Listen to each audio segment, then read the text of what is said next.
bonsoir à tous et dans ce JT, on fera le point sur les conséquences de l'épidémie du coronavirus en Alsace avec notamment les écoles fermées dans le Haut-Rhin. À quelques jours des élections municipales, nous avons suivi un des derniers meetings de la liste Strasbourg en commun et puis zoom sur une compétition 100% féminine organisée ce week-end au golf de Plopsheim. Et on commence donc avec l'épidémie de coronavirus.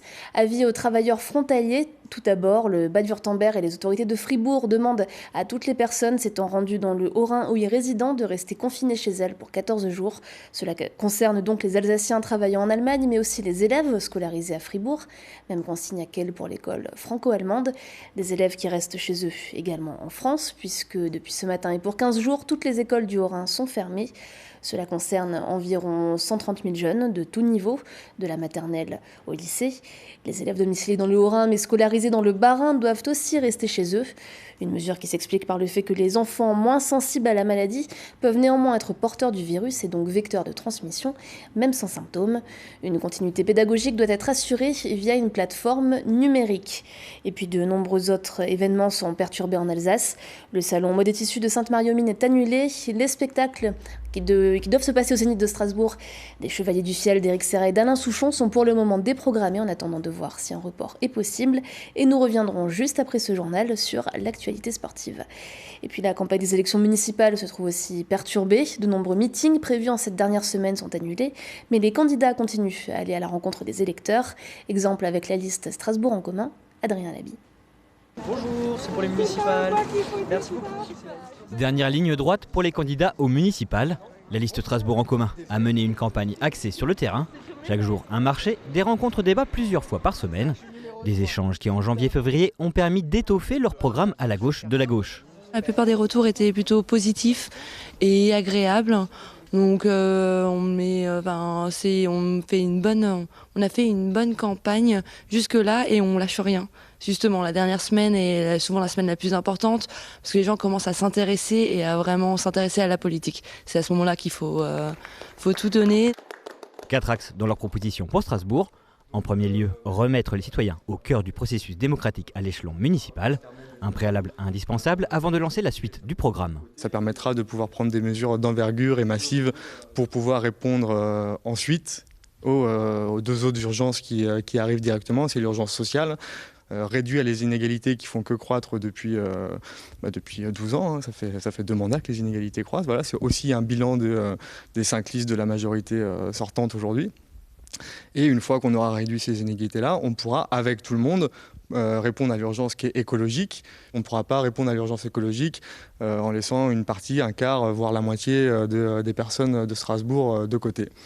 Et le 4e axe, c'est l'axe éducation, puisque répondre à ces urgences-là, c'est évidemment une priorité, mais il faut en créer une nouvelle façon de voir la société et l'éducation est primordiale pour ça. Enfin, si dans 2 semaines, l'équipe de Strasbourg en commun remportait les élections, leur première mesure serait la mise en place d'un plan d'urgence pour les sans-abri. Tournebroche et matériel viticole, voilà la spécialité de l'entreprise familiale Plein Air Création. Avec une particularité, elle est quasiment 100% féminine dans ce milieu traditionnellement masculin.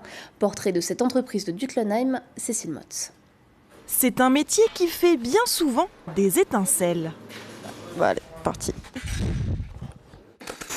Du haut de ses 23 ans, Céline est chaudronnière soudeuse. Une carrière pas banale pour une jeune fille qui se destinait à devenir pâtissière ou toiletteuse canin.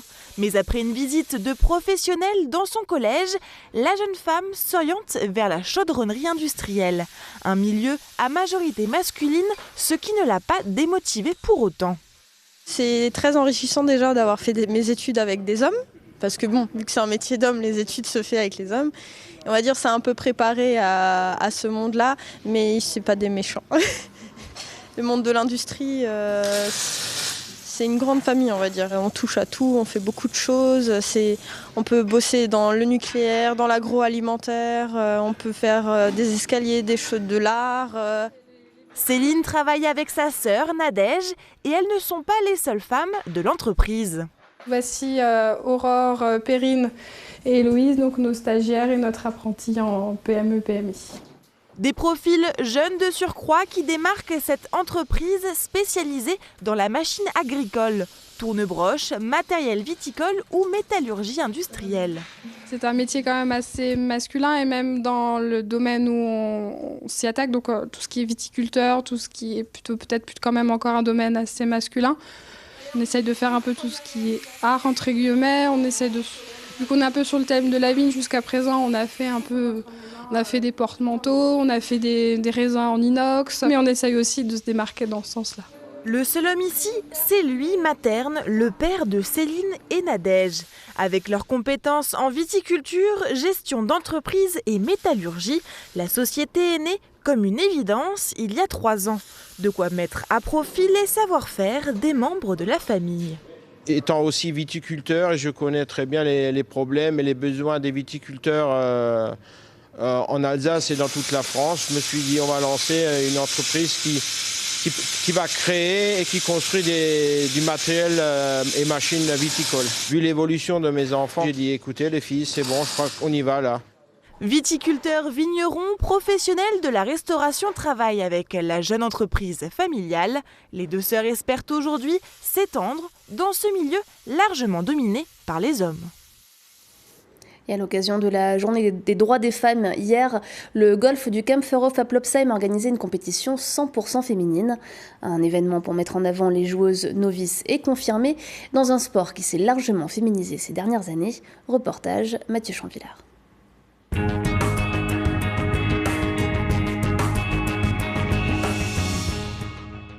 Sur la pelouse du golf du Kempferhof, à proximité de Strasbourg, les femmes ont pris possession du parcours.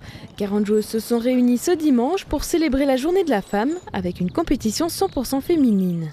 C'est une raison conviviale, tout simplement. Je suis une golfeuse tout à fait occasionnelle, mais ça m'a fait très plaisir de retrouver mes amis pour passer un bon moment avec eux. Je dois vous signaler, la doyenne de la course. À partir d'un certain âge, il n'y a plus que les messieurs qui jouent. Je joue souvent en mixte. Moi, les scrambles, on les fait en mixte en général chez nous au club. Lors de ce scramble, les golfeuses sont réunies en binôme sur un parcours de 9 trous. Et l'esprit d'équipe est bien là. Sur chaque trou, on ne retient que la meilleure performance des deux.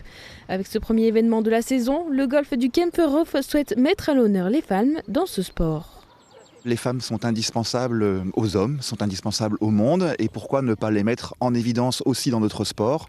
Il y a déjà beaucoup de femmes, c'est un sport qui se féminise, mais les mettre en avant, c'était l'occasion à saisir tout simplement. Aujourd'hui, on est approximativement presque à la moitié, on est à 40% de femmes pour 60% d'hommes, mais ce n'est pas suffisant tout simplement. Et puis ce n'est pas trop générique, au contraire, c'est un homme qui vous en parle, donc nous jouons plutôt avec nos hormones, on frappe très fort, on espère être très long, les femmes sont extrêmement régulières, ce qui fait que le plus souvent, lorsqu'elles sont aussi appliquées que les hommes, elles sont tout simplement bien meilleures.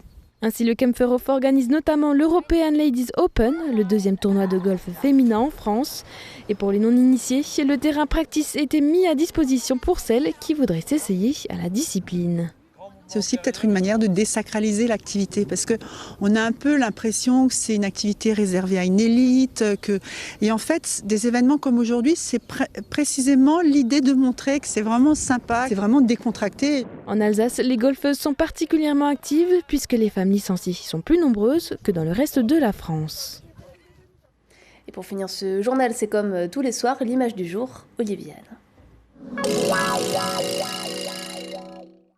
Scaping est une société française qui commercialise des webcams révolutionnaires et 2 sites alsaciens font déjà partie des pionniers. La place de la Réunion à Mulhouse bénéficie ainsi de jour comme de nuit d'une photo panoramique remise à jour toutes les demi-heures. Mais sur le site du fournisseur, on se rend compte de toutes les possibilités de ce matériel via des time-lapse étonnants. La station de la Bresse Honeck a également installé ses caméras et offre des points de vue superbes.